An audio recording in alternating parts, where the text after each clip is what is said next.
జటాటవీ గలజ్జల ప్రవాహ పావితస్థలే గలేవలంభ్యలంబితాంబుజంగతుంగ మాలికాం ఢమడ్ఢమడ్ఢమడ్ఢమన్నినాదవడ్డమర్వయం చకార చండ తాండవం తనోతున శివ శివం. శివుడు అంటే భక్తులకు భోలా శంకరుడు. పురాణాల ప్రకారం శివరాత్రి అనేక కారణాల వల్ల విశిష్టమైంది. ఈ రోజే పరమేశ్వరుడు పార్వతీదేవిని వివాహం చేసుకున్న రోజుగా చెప్తారు. శివుడు ఈ రోజున అగ్నిలింగంగా ప్రత్యక్షమయ్యాడు. శివుడు క్షీరసాగర మథనంలో వెలువడిన హాలాహలంను తన కంఠంలో దాల్చి లోకాల రక్షణ కోసం నీలకంఠుడిగా మారాడు.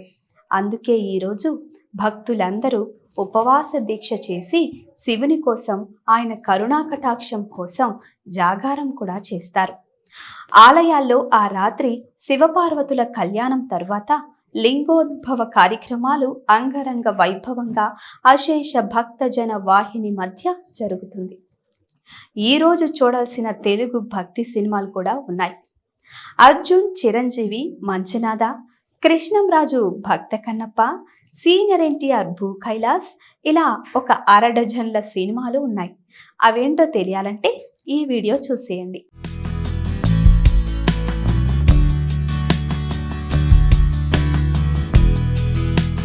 సీనియర్ ఎన్టీఆర్ దక్షయజ్ఞం.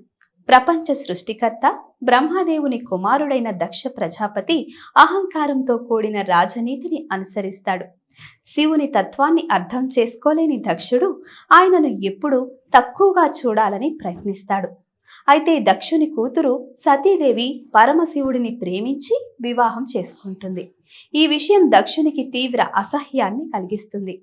అహంకారం పెరిగిన దక్షుడు పరమశివునికి అవమానం కలిగించాలి అనే ఉద్దేశంతో దక్షయజ్ఞం అనే మహాయజ్ఞాన్ని నిర్వహించేందుకు నిర్ణయిస్తాడు. కానీ శివునికి ఆహ్వానం ఇవ్వకుండానే ఈ యజ్ఞాన్ని ప్రారంభిస్తాడు. ఇదే విషయం తెలుసుకున్న సతీదేవి తన తండ్రి నిర్వహిస్తున్న యజ్ఞానికి హాజరై శివునిని అవమానం జరిగిందని గమనించి తీవ్ర మనోవేదనకు గురవుతుంది. తన భర్తను దూషించిన దక్షుని మాటలను ఆమె తట్టుకోలేక యజ్ఞకుండంలో ఆత్మాహుతి చేసుకుంటుంది. ఈ సంఘటన శివుని కోపాన్ని కట్టలు తెంచేలా చేస్తుంది. తన ప్రియ భార్యను కోల్పోయిన శివుడు భయంకర రూపాన్ని ధరించి వీరభద్రుడిని సృష్టిస్తాడు. వీరభద్రుడు తన గణాలతో సహా యజ్ఞవాటికపై దండెత్తి యజ్ఞాన్ని పూర్తిగా ధ్వంసం చేస్తాడు. అహంకారంతో ఊగిపోయిన దక్షుని తల తెంపి యజ్ఞాన్ని భస్మీపటలం చేస్తాడు. అయితే చివరకు దేవతల ప్రార్థనతో శివుడు తన కోపాన్ని శాంతింపజేసుకుని దక్షుని శిరస్సుని మేకతలతో మారుస్తాడు. ఈ సంఘటన అనంతరం సతీదేవి పార్వతిగా పునర్జన్మ తీసుకుంటుందని పురాణాల ప్రకారం చెప్తారు. ఈ చిత్రంలో ఎన్టీఆర్ పరమశివుని పాత్రలో అద్భుతమైన అభినయాన్ని ప్రదర్శించారు. గొప్ప డైలాగులు, శివుని తత్వాన్ని తెలియజేసే విజువల్స్, మహోన్నతమైన సంగీతం ఈ సినిమాను ఒక మహాకావ్యంగా నిలిపాయి. దక్షయజ్ఞం కేవలం సినిమా మాత్రమే కాకుండా శివభక్తులకు ఒక ఆధ్యాత్మిక అనుభూతిగా మారింది. ఓం నమః శివాయ.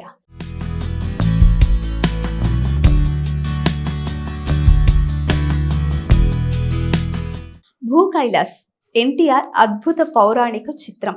పురాణాల్లో గొప్ప స్థానం పొందిన కథల్లో భూ కైలాస్ ఒకటి. ఈ చిత్రం రాక్షసుల రాజు రావణాసురుడు పరమ భక్తుడిగా ఎలా మారాడో, భగవంతుడి కృపను ఎలా పొందాడో తెలిపే అద్భుత కథ. ఎన్టీఆర్ ఈ సినిమాలో శివునిగా కనిపించి తన అపూర్వమైన అభినయంతో ప్రేక్షకులను విశేషంగా ఆకట్టుకున్నారు. రాక్షసరాజైన రావణుడు పరమశివుని కొలుస్తూ ఆయన కృపను సంపాదించాలని సంకల్పిస్తాడు. శివుడు ఉంటున్న కైలాసాన్ని భూలోకానికి తెచ్చి తన లంకలో ప్రతిష్ఠించాలని అతనికి తాపత్రయం కలుగుతుంది. దీనికోసం తపస్సు చేయాలని నిర్ణయించుకున్న రావణుడు కైలాసానికి వెళ్ళి శివుడిని మెప్పించడానికి రావణుడు తన శరీరాన్ని చీల్చి పేగులతో రుద్ర వీణ వాయిస్తాడు. సంగీతాన్ని వినిపిస్తూ పరమ భక్తుడిగా మారుతాడు. తన తపస్సును మరింత ఘోరంగా మార్చడానికి తన తలలు ఒకదాని తర్వాత ఒకటి కోసుకుంటూ శివునికి అర్పణగా సమర్పిస్తాడు. రావణుని భక్తిని చూసి శివుడు ప్రసన్నుడై రావణాసురుడి ముందుకు ప్రత్యక్షమవుతాడు. ఆయన రావణునికి వరప్రసాదంగా ఆత్మలింగాన్ని బహుకరిస్తాడు. అయితే రావణుని అధిక అహంకారం చూసి దేవతలు భయపడతారు.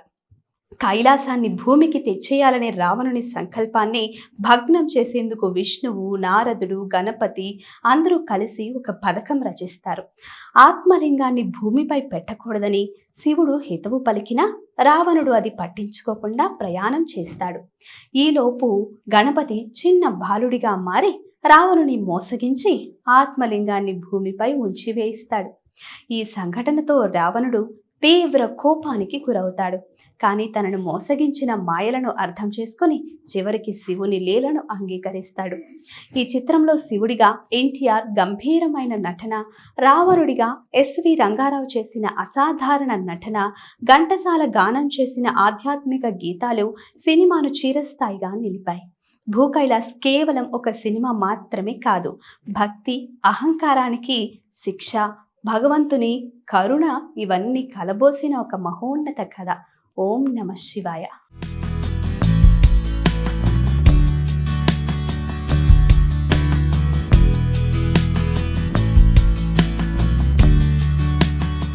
శ్రీ మంజునాథ అర్జున్ సర్జా ప్రధాన పాత్రలో మెగాస్టార్ చిరంజీవి శివుడి రూపంలో ఈ సినిమా ఆధ్యాత్మిక చిత్రాల మధ్య ప్రత్యేకమైన స్థానం సంపాదించుకుంది.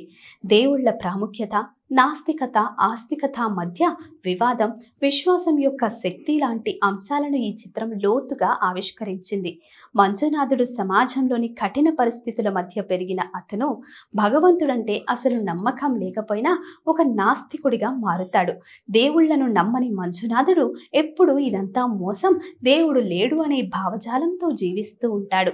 అయితే అతని జీవితంలో కొన్ని అనూహ్య సంఘటనలు చోటు చేసుకుంటాయి. అతని నాస్తికత్వాన్ని పరీక్షించడానికి సాక్షాత్తు పరమశివుడు మానవ రూపంలో వచ్చి అతనికి అనేక మార్గాల్లో తన మహిమను తెలియజేయడానికి ప్రయత్నిస్తాడు. కానీ మంజునాథుడు తన అహంకారంతో వాటిని పట్టించుకోడు. అయితే కొన్ని విపత్కర పరిస్థితుల మధ్య సౌందర్యాన్ని పెళ్లి చేసుకోవాల్సి వస్తుంది. తాను తన భక్తితో మంజునాథుడిని మార్చి శివుని భక్తుడిగా మారుస్తుంది. ఈ చిత్రంలో చిరంజీవి శివుడిగా అత్యద్భుతమైన నటనను ప్రదర్శించారు. ఆయన సమాధాన భరితమైన సంభాషణలు, భక్తిరస గీతాలు, అర్జున్ నటన, దివ్యమైన నేపథ్య సంగీతం సినిమాను మరింత భావోద్వేగ భరితంగా మార్చాయి. ఒక్కడే ఒక్కడే మంజునాథుడొక్కడే, ఇంకా ఓం మహాప్రాణదీపం శివం శివం వంటి పాటలు భక్తుల మనస్సులను హత్తుకున్నాయి. శ్రీ మంజునాథ సినిమా నమ్మకాన్ని పరీక్షించే ఓ ఆధ్యాత్మిక ప్రయాణం. ఈ కథ ద్వారా భగవంతుడు ఎప్పుడూ మన వెంటనే ఉంటాడు అని, కానీ మనం అతన్ని గుర్తించగలిగితేనే జీవితం సార్థకం అవుతుందని తెలియజేస్తుంది. ఓం నమః శివాయ. ఈ సినిమాలే కాకుండా ఇంకా కాళహస్తి మహత్యం, చిరంజీవి అంజి, నాగార్జున ఢమరుకం సినిమాలు కూడా శివుని మహత్యం తెలుపుతాయి. ఓం నమః శివాయ. Please subscribe to the channel and download the Politicos app from the links in the description.